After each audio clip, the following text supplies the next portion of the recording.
Welcome to our first session of number system titled Classification of Numbers. Now before we actually get down to classifying numbers, we're going to look at an example. In this example, we have a tray where we have 5 white beads and there are glasses containing beads of different colors, red, blue, green and yellow. We now need to add the same number of beads from each of these 4 glasses, which means we'll be adding the same number of beads of each color. And with all the beads that we would have in the tray, we need to divide these beads into formation of necklaces such that each necklace contains 7 beads. When we form these necklaces such that each necklace contains 7 beads, we will not have any bead left over. All the beads would be utilized. So just to repeat, I already have these 5 white beads. I want to add the same number of red, blue, green and yellow beads, and with all the beads put together, I want to make necklaces, each necklace containing the same number of beads and no bead left over. So suppose I add 1 bead of each color. When I add 1 bead of each color, I have in all 9 beads. And I cannot divide this into necklaces such that each necklace contains 7 beads. Suppose I add 1 more bead of each color. In all now I have 13 beads, and once again 13 beads cannot be divided into necklaces such that each necklace contains 7 beads and no bead is left over.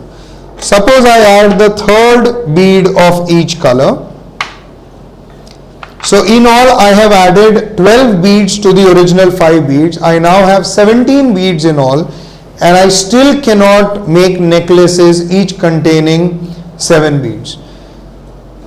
If I now add 1 more bead of each color, which means I have added a total of 16 beads to the original 5 beads. Now I have a total of 21 beads. And now I can divide these 21 beads into 3 necklaces, each necklace containing 7 beads and no bead is left over. So the minimum number of beads of each color that I need to add so as to be able to make these necklaces would be 4 beads. We will look at one more example of a similar kind. In this bowl, I have 5 liters of water. And in these glasses, I have water of different colors. These are colored liquids. You have red, blue, green and yellow. To this bowl containing 5 liters of water, I need to add equal quantity of each color. And the quantity that I add should enable me to divide the total water that I would have in this bowl equally into 7 different glasses. I repeat, I have a bowl with 5 liters of water. I need to add equal quantity of these colored liquids, and in such a manner that eventually whatever total quantity of water I have, I should be able to divide that equally into 7 different glasses. So the question is, what is the quantity that I need to add, the equal quantity from each glass into this bowl? What do you think will be the answer? Try and look at this answer, because this answer depends on the topic for today, which is classification of numbers.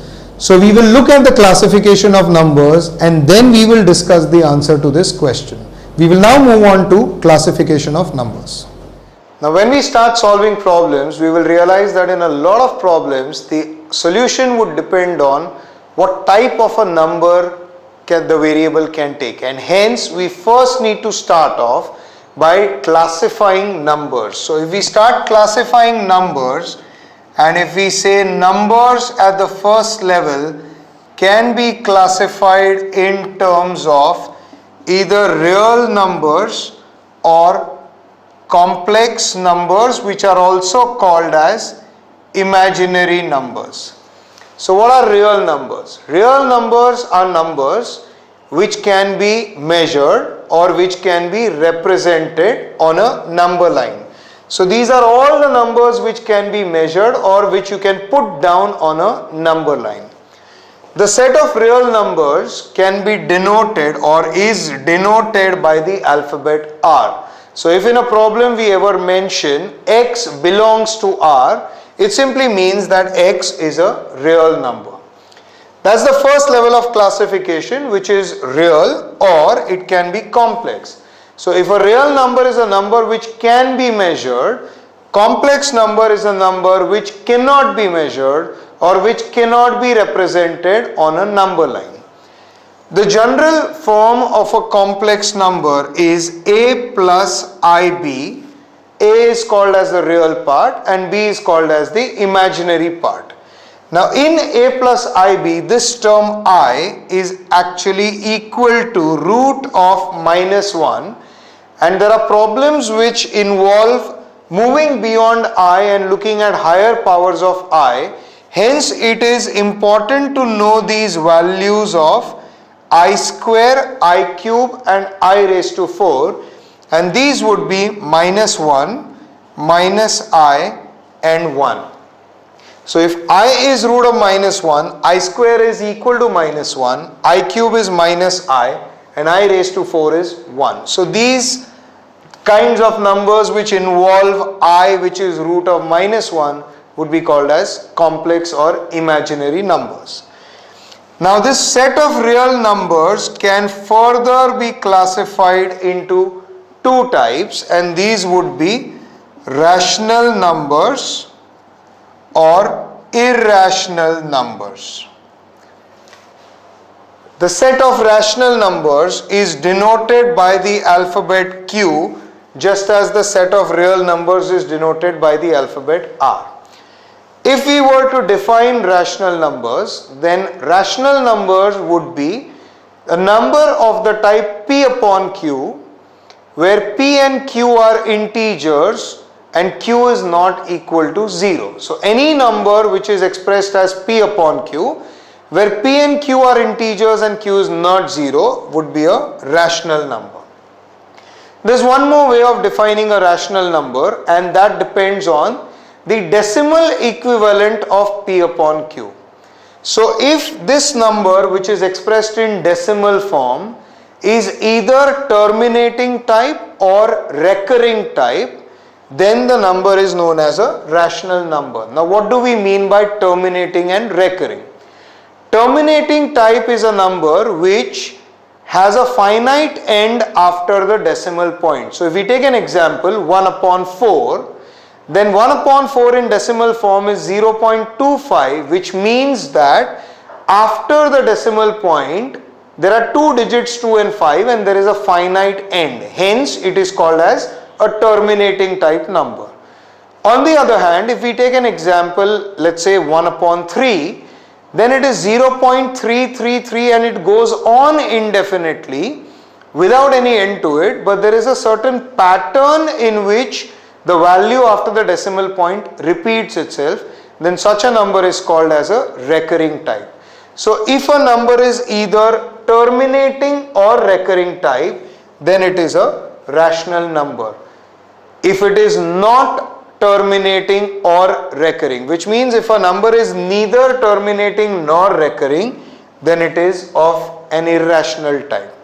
Examples of irrational numbers would be pi, root 2, root 3 and so on. Basically any root, any square root of a number which is not a perfect square would be an irrational number. Cube root of a number which is not a perfect cube would be an irrational number, and so on. Pi is also an irrational number. So any number expressed in decimal form which is neither terminating nor recurring is irrational.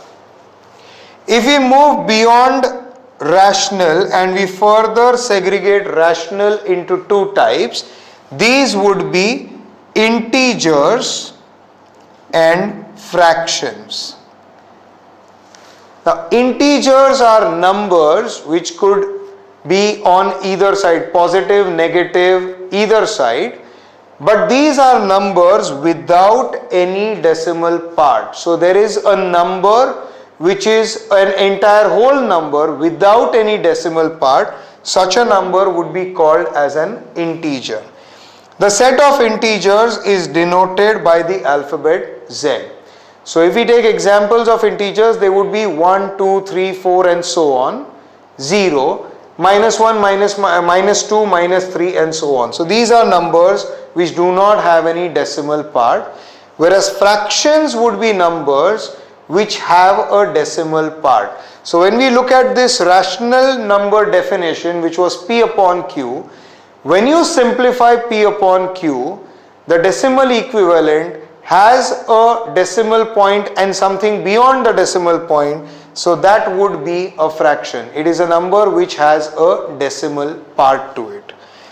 Integers can further be divided into two parts, which would be all negative numbers without any decimal part, and 0 and positive numbers would form the set of whole numbers. So integers can be classified into negative numbers and whole numbers. Set of whole numbers is denoted by the alphabet W and can be further classified as 0 and natural numbers. Natural numbers are numbers which are also referred to as counting numbers, and these would be 1, 2, 3, 4 and so on. These are again numbers without any decimal part because they finally fall under integers. Fractions can be classified into three types, and these would be proper fractions, improper fractions and mixed fractions. Now proper fraction is a fraction where the numerator is less than the denominator. Improper fraction is a fraction where the numerator is larger than a denominator, and a mixed fraction is a fraction which is of the type a p by q, where a is an integer part and p by q is a proper fraction. So if I have an improper fraction, let's assume 7 upon 5, then 7 upon 5 can be written as 1, 2 upon 5. So the value of a is 1 and p upon q is 2 upon 5. So every improper fraction can be converted into a mixed fraction, and vice versa, every mixed fraction can be converted into an improper fraction. So these are the different kinds of numbers which are going to be very, very useful. Knowing what each type of number really means is going to be extremely useful when we solve problems.